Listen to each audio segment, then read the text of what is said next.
I guess Mewtwo King probably doesn't want to get interviewed because he's doing Smash 4 stuff. Yeah, he does. But he's gonna get into it. Busy man. Huh.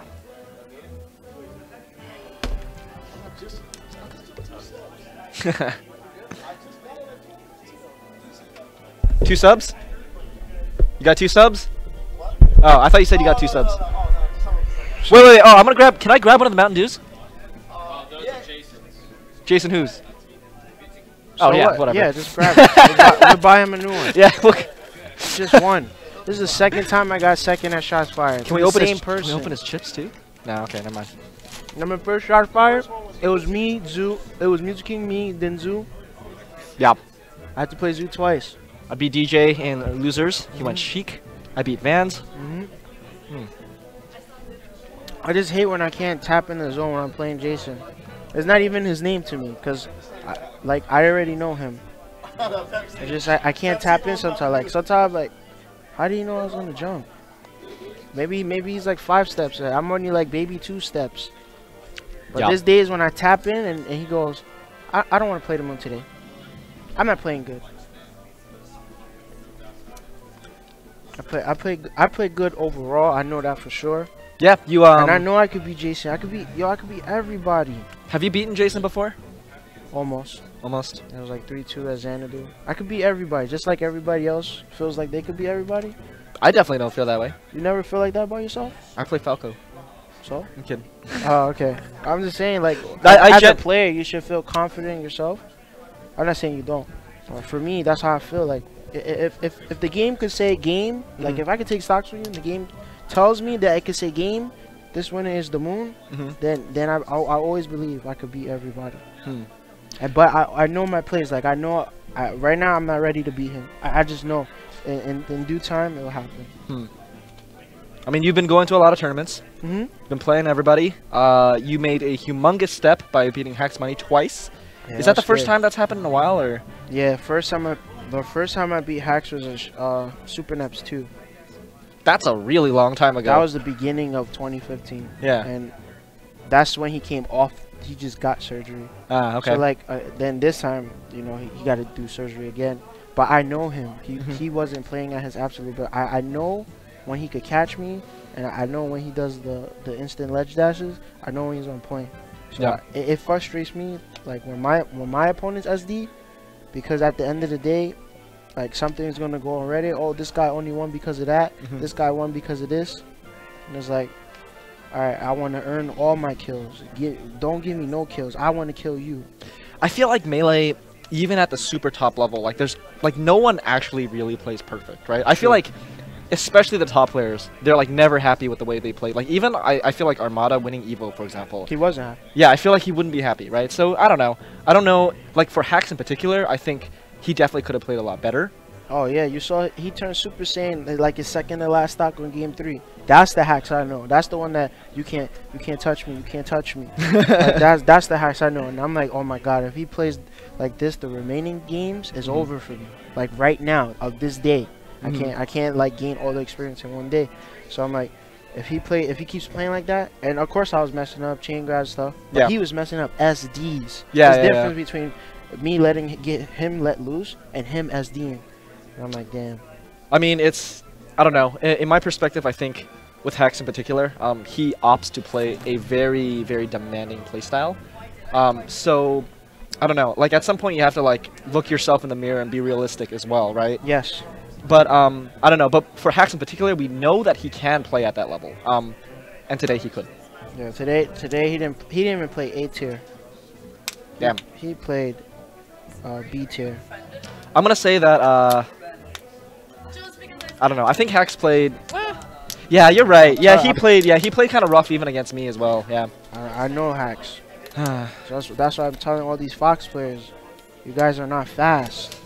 Like, you guys don't understand what fast is. I'm not being mean, but you guys will understand. Like, even I don't know, like the gods of Melee, I never entered their zone, so I don't know how it feels to be in their zone. But since I'm kind of naive and blocked off, I'm like, I could beat everybody. But in the back of my head, I know I have to prove it. I know, like, I have to get there, and I want to get into that zone. Like, He could get into the zone. He plays laid back. You see me, I'm up in the screen like this. I don't want to lose none of my stocks. I don't want to play like that the rest of my life. I want to be on the top. It's a never-ending cycle. It's a never-ending struggle cycle to be the best. It's like going to work. Like you go to work to get money, but if you don't go to work, then you get no money. So it's the cycle. You can't be at the tip top all the time, but you can at least be right there next to it most of the time. It's a grind, right? Yeah, it's a forever endless grind. If you stop tomorrow, you lost 24 hours of grinding. That's it. Like that's the facts. And he can lay so back, like he loses so much time in melee that I'm not even next to him. He doesn't play every day. So he could just sit down, let's play Moon.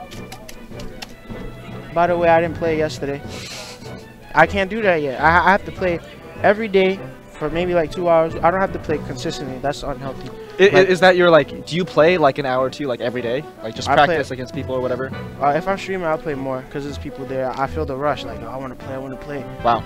But if I'm at home by myself, like when people see me stream, I'll just practice on jigs all day. Just pivots, this, shield drop. Yeah. That's it. That's all I practice. So you were saying there's no player that you think that you can't beat. Yeah, I could beat everybody. If I tap into the zone, I could beat everybody. Who's the player that you think you have the least amount of chance against? Hungrybox and then Armada. Those are the two? Because Puff is one of those rare cases. Yeah. It is the character. And it's also him. So I'm not taking credit for him. But since the character's so floaty and it could just rest me at any moment, and then Armada is different because it's like he has a stronger mentality than me. Mentally, he can like battle of endurance. Mental fortitude really strong, right? Yeah. Because Naruto stuff. Hell yeah. So he definitely plays those people. So those are the two gods that for me personally, I'm not saying they're trash, I'm not saying they're whack. Those are the two gods that I feel like I can't beat them next year, half a year from now. Like I'll never get close. And I know that, so that's why I keep trying to practice. Mewtwo King, I know I'll get to him eventually. He's on East Coast most of the time sometimes. Right. So if I get more training, now I'm just playing him and a little bit of the matchup. Dude, I've always had this thought where, like, if you play someone a lot, whose favor does it go towards, right? Like, if there's, like, a really good player and a player that's, like, worse than that player, and they play a lot, like, does the good player do better against the worst player because they get all the reads, or does the worst player do better because they're more familiar, or does it depend on the playstyle? Like, how do you feel about Mewtwo King? Like, do you feel like playing him a lot brings you closer than you should be than, let's say, if you play him the first time? Yeah, like first game, right?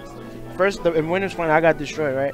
I tried to DI, I DI incorrectly. One time I tried to smash DI and I ended up jumping, and another time I let go of my stick to put it in neutral and then DI it down and away, and I missed my stick, like, in my hand. How do I miss this?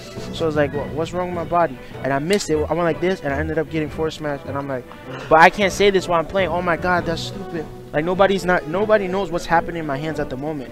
So all they see is, oh my god, the Moon, bad DI. Bad DI. It's like, wait, left side on Stadium, was that the one? It was on Pokemon. I think it was on I think it was on Battlefield. It was one that he forced, and I got fourth throw, forward smash, and usually like your thumb slipped, right? Yeah, and I can't complain at the moment I'm playing. I can't write on Twitter, I didn't DI him with my stick, because nobody would believe me, right? Nobody would believe you. So instead of complaining about it, I was like, I just have to keep playing. I have to play the next stop. And he like destroyed me back and forth. Then some games I'll tap in, I'll start reading him, and as I'm playing, I'm like, yo, don't lose it. I lost it. I feel it now. My movement is changing. He's moving faster than me. He's dodging me. I lost my movement. Dude, that's really interesting. So when you say you tap into something, I feel like that's kind of like the thing that Gravy and a lot of people talk about, which is like flow state, right? Being the flow. I feel like Mewtwo King in particular is one of those players who's really, really good at getting people out of their flow state. Because like, sometimes he'll go crazy in, and sometimes he'll like literally like not do anything, right?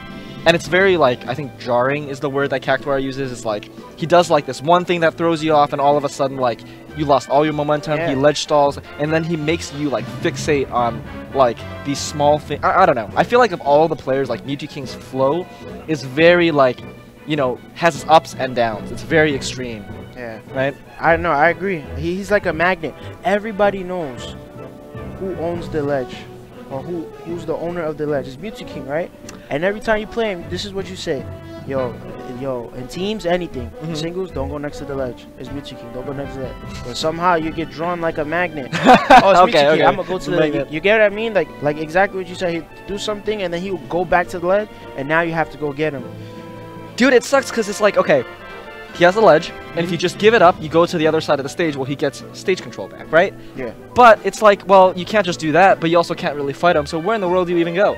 You gotta get him off the ledge. Somehow. You get him off the ledge because he's watching you. He's like a security camera. When he's on the ledge, we both have the same screen. This is not like a first-person shooter. It's not. Like, you can't screen look. Well, you're screen looking, but it's not really screen looking because first-person shooters are like, yo, stop screen looking. So he's like the security camera. When he's on the ledge, he's watching you, everything you're doing. So if I like down to it and wait dash back, when Marth did those, he'll notice it next time. If I down to it and wait dash back, he'll get on the stage. Yep. As soon as I'm wave landing back. So he'll watch that and I'm like, all right, see, I gotta stop moving. But sometimes the muscle memory kicks in. Down tilt, wave dash back. So I'm like, I stop myself. I was like, all right, down tilt, don't wave dash back because he might get up this time. This time he didn't get up. The next time he full hop, then descending fair. And I'm like, all right, he keeps switching it. Now it's hard to read him. So I started switching it. I started switching on the ledge. I started like jumping to the ledge, but not going on stage. Jump to the ledge, and then go on. So he's like that. He watches you. You give him enough time to watch you. That's it. He's gonna start destroying you. So you have to take him off the ledge, but in a smart way. That's crazy. I think you just took a whole minute just to describe one interaction that you have with Mew2King. So I think this is the love. Like, you have that many thoughts with every single interaction that you have with Mew2King, right? Yeah, everything counts. Crazy. Everything counts with, because he will remember. Oh, you like every time you're on the ledge, you want to jump off 3 times. So the 4th time, I'm gonna dare you. Yeah. So I jumped on the ledge 3 times to play possum or dumb, and then he actually caught the dare, but I tried to get behind him. But I ended up not dying. I ended up popping up from that dare. I wanted him to come to me. So sometimes you gotta play it on him. Yeah. I guess we gotta wrap it up. Yeah, think so. I don't know. Are we gonna talk to anyone else?